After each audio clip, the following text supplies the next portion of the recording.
the president saw it. And now you're saying to yourself, you can't dismiss this. You can't sort of say, oh, there must be nothing. No, the president, and he's a Muslim as well, you know. Yeah. So this kind of mass experiences, of course, it's not something we dismiss because it's not done by one individual. So even though sociologically you can say mass hallucinations, they call it hallucinations, can happen for various reasons, but it doesn't have to be that route. For example, I mean, I had friends who said, look, I can take you to somewhere where you can actually experience what we call jinn. You can see them. Yeah. Oh, really? And at that time I was interested, but I didn't want to go. I didn't take that step forward. Yeah. Because we believe jinn exists. Yeah. And people can come in contact with jinn. I didn't want to just go into this world. Another word for describing them is demons. There are good jinns and a bad jinn. So a demon would be someone who can say a bad demon. Yeah. So we have this concept of jinn, which is another being with rational capacity of exercising their choice, free will. Yeah. And they can believe in God or they can disbelieve in God. Well, the jinns. So you have the jinns which will submit to God and the jinns which will not submit to God. So even the jinns who will not submit, surely they believe that God exists. They don't want to submit, but they. Do you know my point? There are many people who believe in God, but for whatever reason they don't even submit to God. There are people even like that, even from human beings. People are aware, they know for sure God exists, but for whatever reasons their own desires overcome them, and they don't want to submit to him, because submitting to God means you have to control your ego, your passions, your desires. Your whole lifestyle will change, and some people don't want to. To give you an example, where even the uncle of Prophet Muhammad knew that Prophet Muhammad is not an imposter, he's a man appointed by God to convey the message, but because of his social status and what he thought he would lose of the privilege from the people and the eyes of the people, his status, he didn't want to declare his Islam and become a Muslim. So there can be various sociological, intellectual or emotional, psychological reasons people may have not to submit to God. Okay, it doesn't mean that they don't believe in God. There are people like that who do, but they don't. Satan is a prime example. Yeah. Satan knows the existence of God, but rebel against him and say, I don't want to follow you, I'm going to do my will because now I'm in this situation, and he's willing to take that step all the way to hell just because he's doomed. He wants everyone else to join him. Yeah.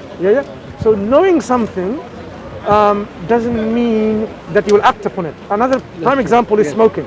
Yes. Smoking, now we put on cigarette packs, smoking causes cancer, smoking kills, and a picture of a very bad damaged lung. That's right. It doesn't stop everyone from smoking. No, of course not. No. So the awareness or knowledge of things doesn't necessarily make people just act on the message. They can still reject that message. Again, based on what?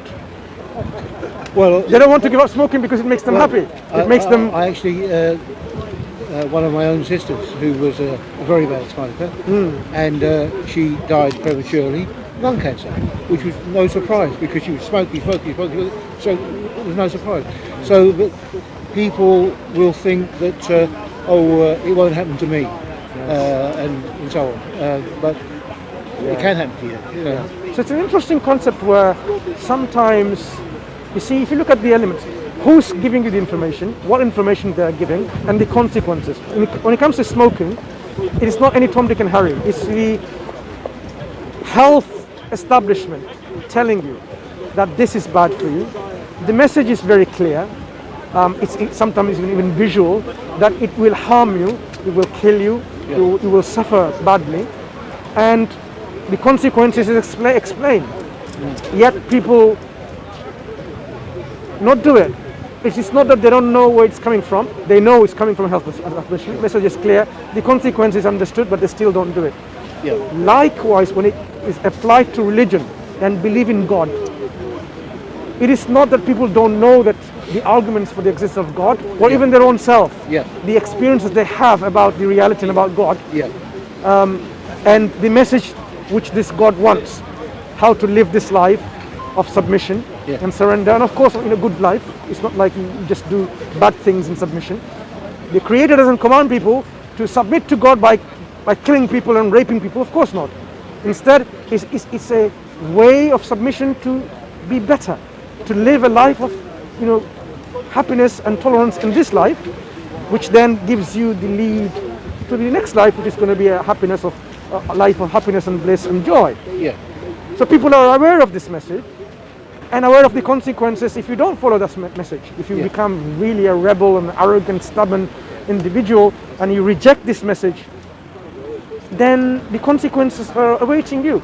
Yeah. But still, people take that choice. Yes, I mean, that's true. what's quite surprising, isn't it? I mean, one of the things as Muslims, when we come to, invite people or tell people about to come back to this reality, is to make people or remind themselves of, this reality. Yeah. We can't force on people. No. We can't convince people.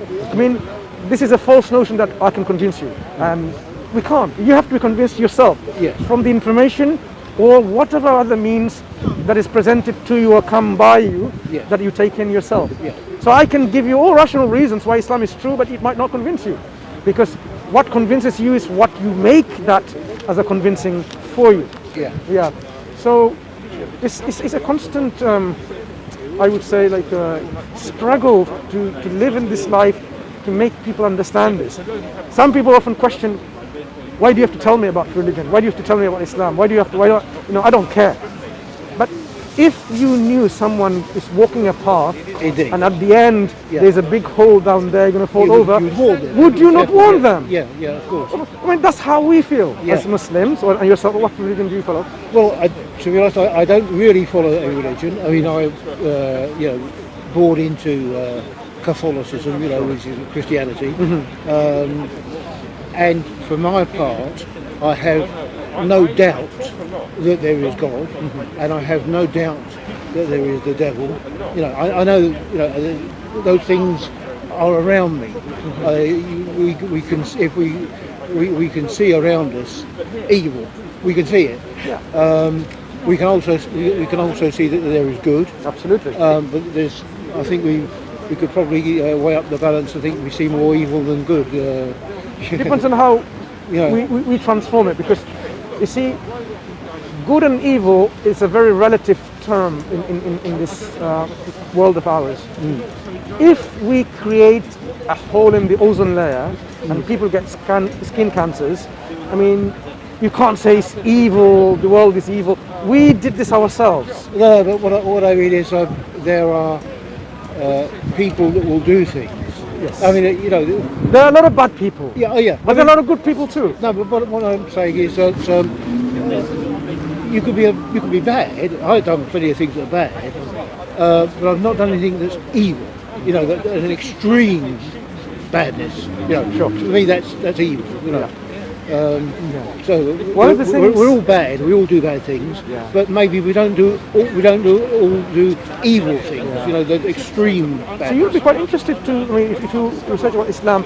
In Islam, we have this concept called this struggle to make yourself better. Yeah. I didn't use this taboo word, but can you think of which word I'm referring to? Struggling to make yourself better, struggling to make the nation better, struggling to make the world better, struggling to make things better. The taboo word, let me think. Jihad. Oh, I see. Yeah. The moment people hear jihad, they think it's like a military struggle, political fight. I know but in Islam, that most people, jihad, they think is, like you say, a fight. It's a fight of aggression and violence. But I think jihad is also can be thought of in So jihad, putting forward the correctness of things and so on. Yeah, but it doesn't have in people's understanding of it here doesn't really correspond. People have totally misused this word and made it into a different term itself. Yeah. So the reason I'm saying it's very interesting, it will be interesting to you. So we have this concept of jihad in Islam, which amounts from correcting your own self constantly, your own ego, your own soul, which is the self, to constantly make yourself better, because it has, we believe God has given us this ability of free will, albeit in a limited form, as well as the knowledge of good and evil. Absolutely. And he's told us to avoid the evil and continue to do good. Yes. But our self, our ego, as well as the environment, will constantly want us to get these evil things, right? Because things that God prohibits, you say, why not try that, right? Because the ego, yourself, will want to try it, because that's how it is, maybe. Because if, for example, you want some happiness, and we find that happiness can come by means of force on someone because you can't get it otherwise, that would be considered an evil thing anyway. But some people will want to take that path by forcing on people their own happiness. Rape, for example. Yeah. And forcing your own desires on someone else. Yeah. But Islam says all of these, evil things and desires that you have to combat and constantly fight and struggle yourself to stand, yourself from this to a better standard, better type of living, and ennoble yourself. Yeah. Become angelic in that sense. The reason why we're better than the angels is where we can do that, having the capabilities of doing evil. But if we stop from doing evil and sort of ennoble us into this perfection of nobility, that's the perfection that God wants us to continue within this life. Yeah. And doing that will ensure the happiness and security and bliss and enjoyment in this life as well as the next life. So when God says, you worship me, part of this worship is like removing a thorn from the road or the path where people, when they step on it, and they will get injured. Yeah. Removing something like harmful from the road. Of course. If someone is in need, when you go and help them, that becomes part of worship. So often people misunderstand this concept of worship and the jihad, where if you think about it, it's something that you can do in this life as part of your living, which is good for us. Yeah. And it gives us a means to secure our destination on the hereafter. Yeah. Do you also believe that there can be a hereafter? Yes, I don't know what may or may not. Yeah. There's traditional thoughts of. Sure. But conceptually, you can think that it makes sense to have. Yeah, from a conceptual point of view, from one way of looking at things is I can say to myself that I'm standing here speaking to you right now, and I'm comprised of billions and billions of molecules, and all of those molecules that are forming me right now have always been here. They were here 200 years ago. All of these molecules, they were here 200 years ago, not in this form, but in a different form. And these same molecules are going to be here in 200 years' time. Now, I'm not going to be here in 200 years' time, but all of what comprises me is still going to be here 200 years' time. So, from the physicality has always been, always will be. Sure. From that point, yes, there's a physical reality that is possible to you to continue have this transformation of your own self, your physical reality, into the future. You'll be absorbed in the dust, and you'll be part of someone else, something else. Exactly. Sure. Yeah. But the concept when we talk about the hereafter is where there will become a time when this whole world will come to an end, and there will be a new creation, and we will all come back to life. Because the life that we had, we even have this understanding of I want to live forever, I want to be happy forever, this ever longingness forever. Like if you love someone, you want to love them forever, right? The concept is there, inbuilt, understood, that the everness, or longevity of it. So there will be a life, and that life will be forever, where we will have to account for what we have done here. So this life has been created as a test, as Muslims will believe, in which we have to demonstrate to ourselves whether we are worthy of going to a place of happiness or misery and suffering. Okay? And we will be in front of the judge, God, who will judge based on what we believed and what we did, our belief and actions. Yeah. So this life is a test and a measure in terms of how the consequences are going to be in the hereafter. I sort of think the possibility of looking at things like this in this way is that the ultimate thing for you and I or whatever would be to be close to God. and that people maybe say that, God will judge you, this and that, and you will not be close to God. But I would maybe inclined to think in terms of saying to myself that if that were to be the case, then if I am not close to God, let's say, it can only be my fault. Not because God is judging me, oh, you can't be close to me. God was calling me to God. But my stupidity would not go there. In the same way that you've got a child, your child is on one of those little floating boat things on the sea, and you're calling out to your child, come back, don't go there, come back. And your child ignores you and is going away and away and away, and at a point, happens at a certain point, they are so far from you they can't get back. Yeah, not because your fault. You were calling them all the time, but it wouldn't. You see? And I look at it the same sort of thing. If you look at it, the Islamic concept is not very drastically different from what you are describing. I mean, in fact, that's why you will be in tune with this concept, where when God placed us on this earth from the very beginning, He's not going to leave us astray by our own making and think like, and trial and error, live this life. He will send prophets and messengers as guides to tell us how we're going to live our life in the best possible way, and by doing that, then we will be fulfilling the purpose of our creation, because this creation created by this creator is not in vain, and it's just out of jest and nothing, but for a purpose. Sure. Because God is just, and He created other creation before us, like the angels with no free will, but He's ennobled us with a free will, and we want to then see whether with our free will we're able to do what we're supposed to do. Our ego sometimes comes over us, and that's where the problem is. God says, control your ego, submit to God's commands, which is then going to help you to secure your place and of His mercy in paradise, or you will have a place of misery in hellfire, being punished for it. So God sent prophets and messengers, reminds us, and constantly guide us through our dreams, through things that you would see. For example, say someone worships, instead of God, something else, like a statue, right? And he sees a dog comes along, lifts the hind leg and urinates on the statue, and that particular person at that time broke meditation and became very angry. How can you defile my God? He started running after this dog. And while he was running after this dog, momentarily it clicked on him. Why am I running away from, chasing this dog? The God that I'm worshipping couldn't even protect itself. That was the click. That was the guidance from God at that point, to think like, this cannot be God that you're worshipping. You're making stones with your own self, carving them, and you're saying this is the creator of the cosmos. Yeah. You should think twice.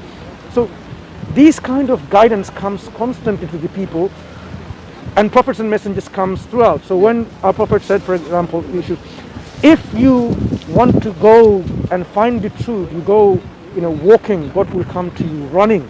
Yeah. If you take one step, God will take you 10 steps, because He doesn't force you to believe. He puts you there to develop yourself with the intellect that you have and the free will that you have, and come to your realization yourself that yes, there is a creator, that He's the one who's worthy of worship, and you live accordingly.